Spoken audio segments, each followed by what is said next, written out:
सुबह के 11:57, 6 अगस्त 2024। निरंजन कदम। मंगलागौरी व्रत कथा पढ़े विस्तार से।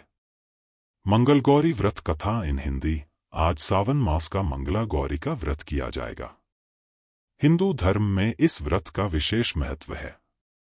मान्यताओं के अनुसार इस व्रत को रखने और कथा सुनने से मनोकामना जल्द पूर्ण हो जाती है।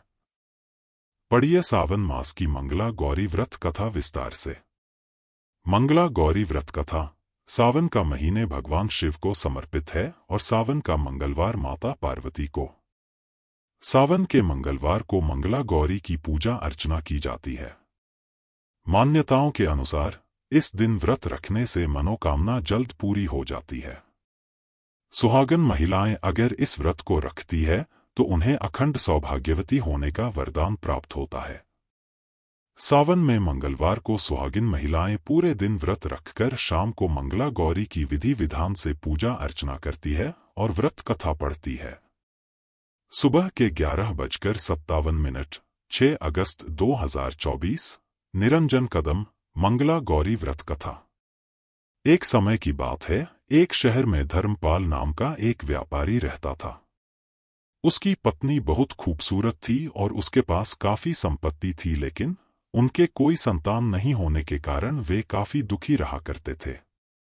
भगवान की कृपा से उन्हें एक पुत्र की प्राप्ति हुई, लेकिन वह अल्पायु था। उनके पुत्र को श्राप मिला था कि 6 वर्ष की आयु में सांप के काटने से उसकी मौत हो जाएगी।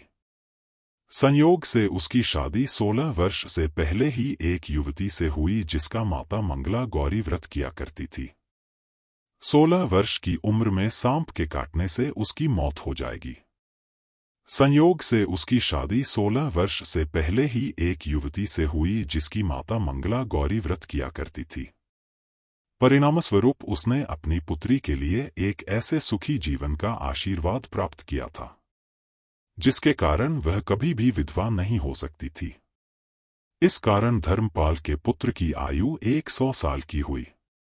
सभी नवविवाहित महिलाएं इस पूजा को करती है और मंगला गौरी व्रत का पालन करती हैं और अपने लिए लंबे सुखी और स्थायी वैवाहिक जीवन की कामना करती हैं। उनकी मनोकामना पूरी होती है। जो महिलाएं उपवास नहीं कर सकती वह मां मंगला गौरी की पूजा कर सकती है। कथा के बाद क्या करें? कथा सुनने के बाद विवाहित महिलाएं अपनी सास और ननद को लड्डू दिया जाता है। साथ ही ब्राह्मणों को भी प्रसाद दिया जाता है। इस विधि को करने के बाद 16 बाती का दिया जलाकर मां मंगला गौरी की आरती करें। अंत में मां गौरी के सामने हाथ जोड़कर पूजा में किसी भी भूल के लिए क्षमा मांगे।